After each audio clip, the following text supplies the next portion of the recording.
Mpendwa mtazamaji wa chaneli yetu ya Yosh Testimony TV, na kusalimu kwa jina la Bwana wetu Yesu Kristo.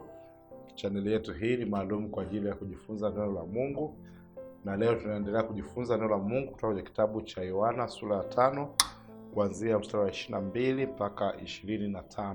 Kichwa cha somo langu nimeipa jina kwamba asiyemheshimu mwana hamheshimu Baba.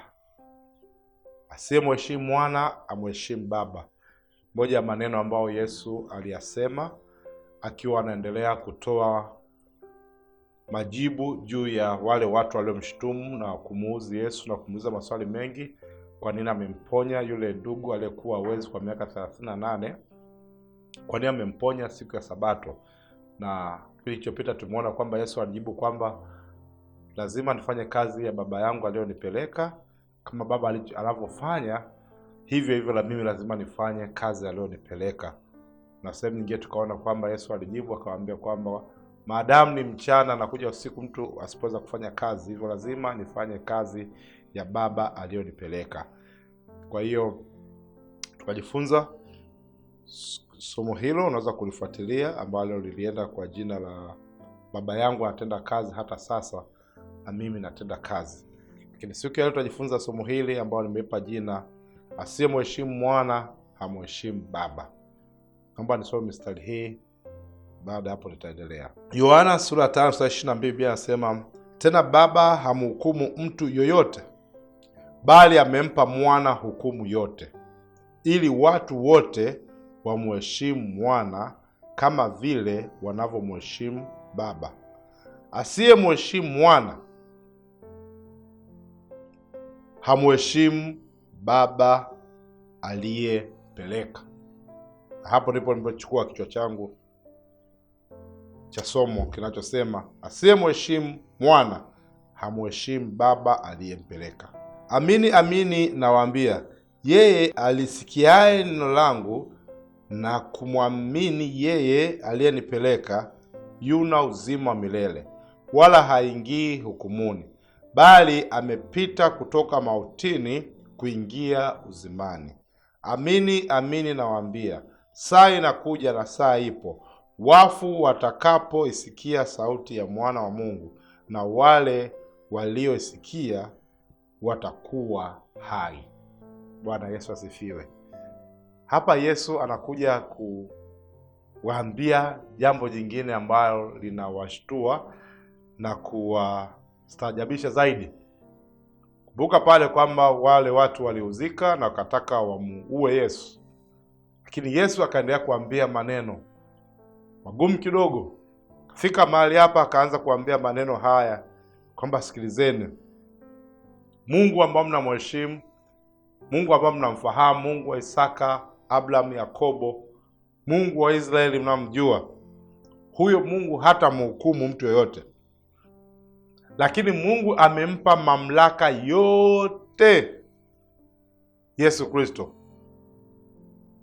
Mstari wa 23, ili watu wote wamheshimu mwana kama vile wanavyomheshimu Baba. Haya maneno kidogo yastaajabisha,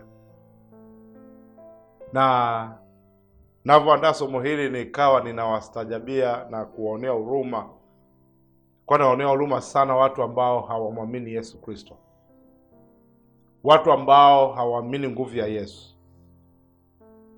Biblia iko wazi kabisa kwenye kitabu cha Yohana sura ya 3:16 kwamba kwa maana jinsi Mungu aliupenda ulimwengu hata akamtoa mwanawe pekee, kila mwamini asipotee bali awe na uzima milele. Chini yake anasema kwamba Mungu hakumtuma mwana ili kuhukumu ulimwengu, lakini ulimwengu uokolewe katika yeye.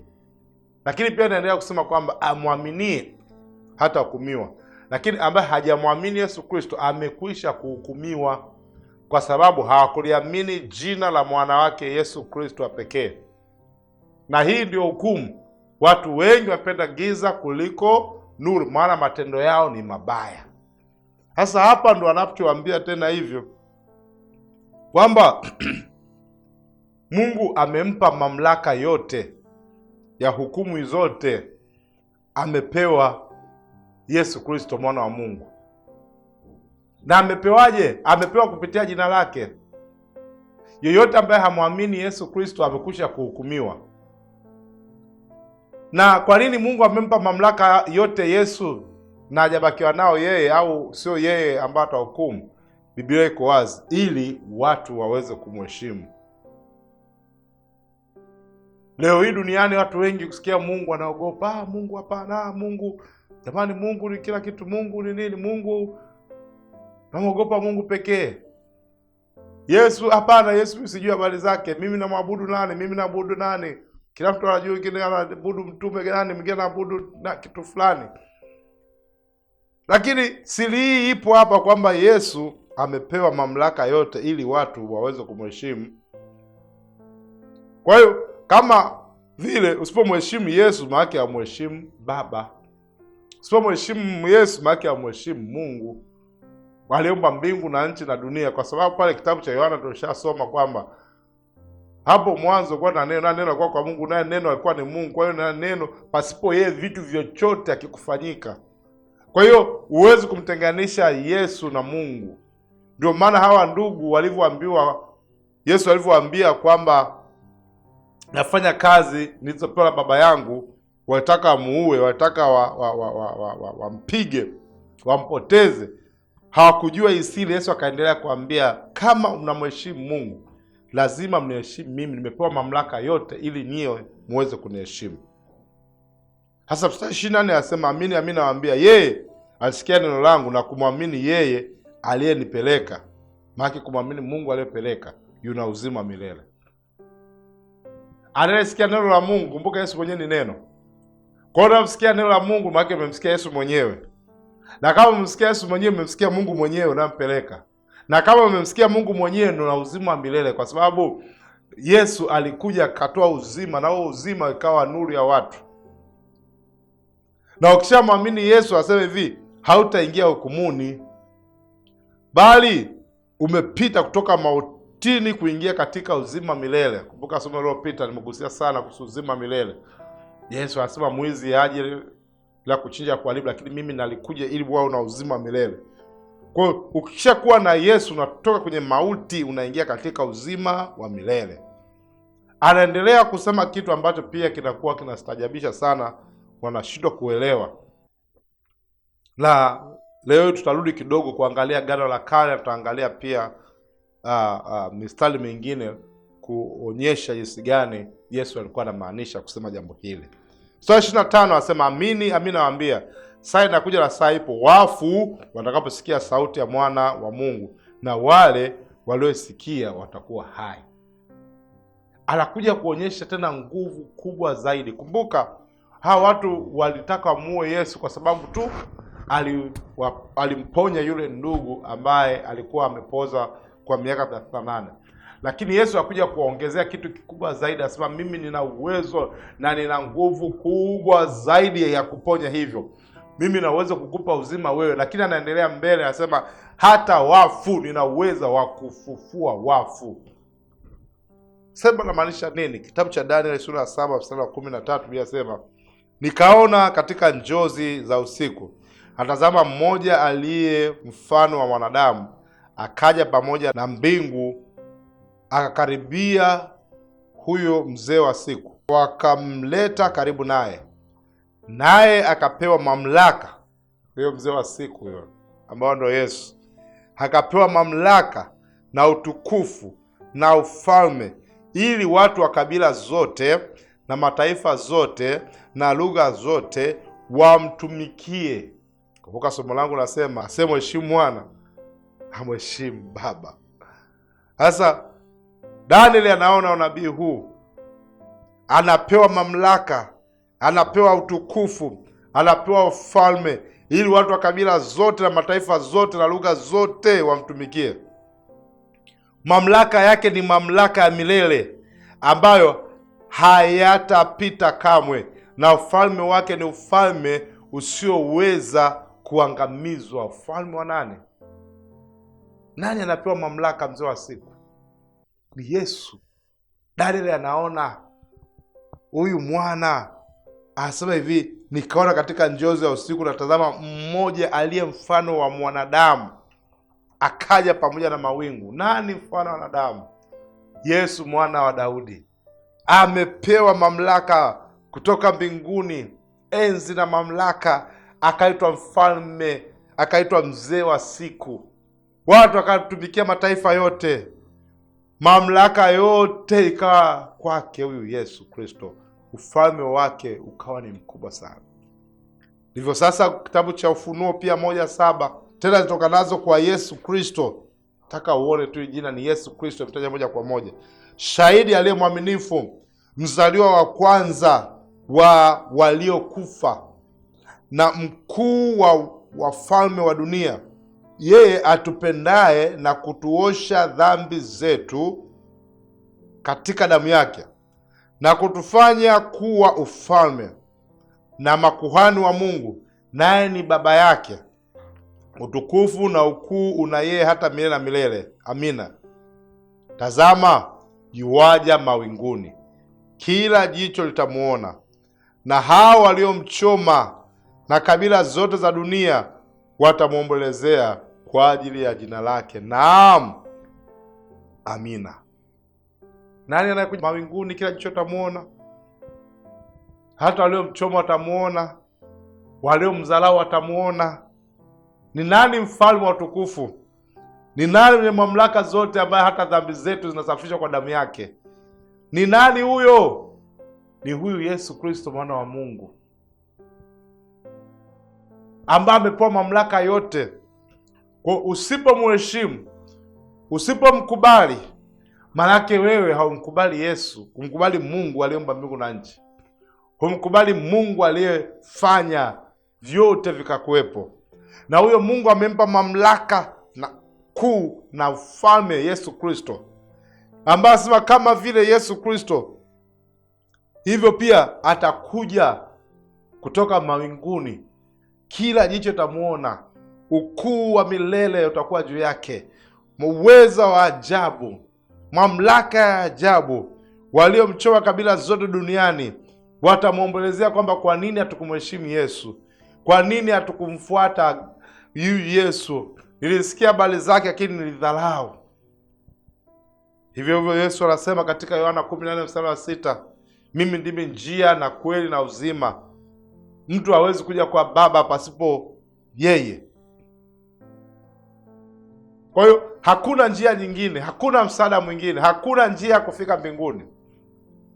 Kama unamdharau Yesu, unamtukana Yesu, unamkufuru Yesu, unasema hakuna wokovu, hakuna Yesu, hakuna kuokolewa, acha tule bata tu, acha nimwabudu tu mimi mtume fulani, acha tumwabudu nabii fulani, acha mimi nifanye mambo yangu, acha mimi niheshimu vitu vyangu vinavyovijua. Ninakuambia, usipomheshimu Yesu au mheshimu Mungu. Na usipomheshimu Mungu, Mungu amempa mamlaka yote Yesu Kristo.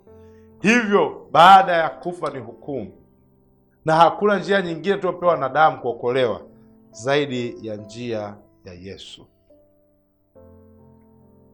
Na kama nilivyosoma kipindi kilichopita, Yesu amekuja na ametuma kufanya kazi. Kazi mojawapo ni kukutafuta mwanadamu, ni kukuokoa mwanadamu. Anachotaka kutoka kwako ni kusema Yesu na kuhitaji, Yesu na kuita, Yesu ingia ndani yangu niokoe.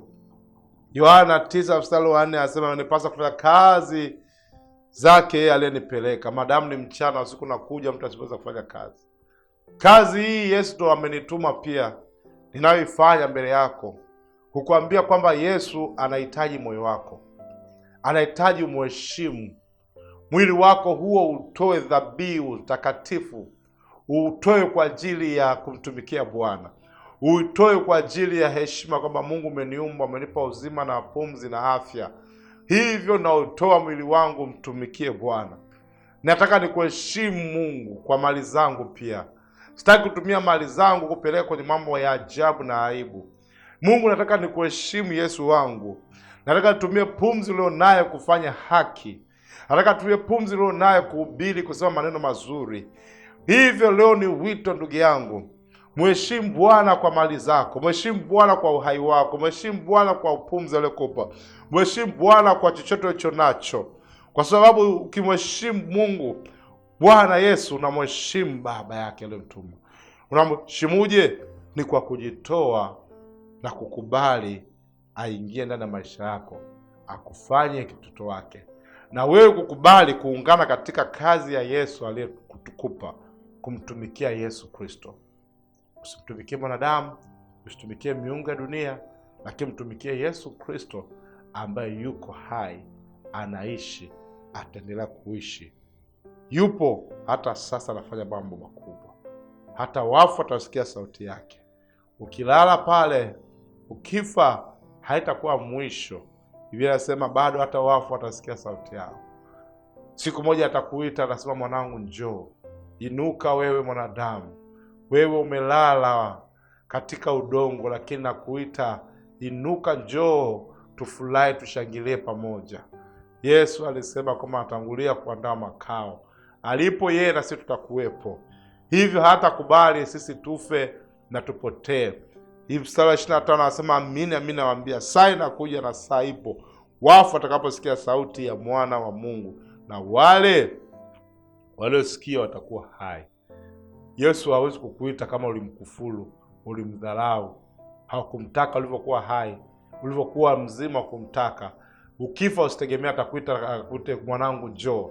Ukifa atakuwa ndo mwisho wako, utakuwa ndo kupotea kwako.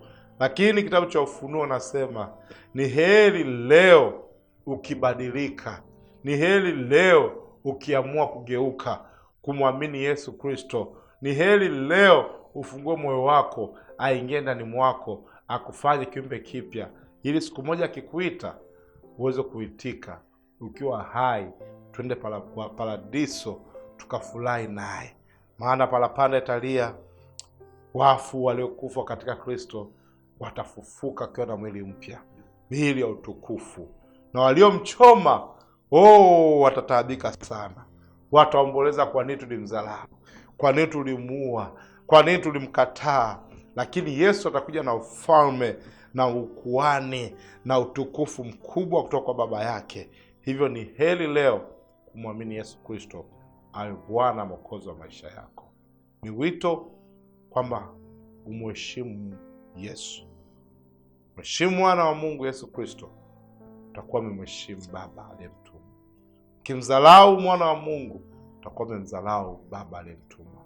Na mtu yote ambaye amemdharau Yesu, siku moja na wewe anasema hata kuita, atakuacha potee.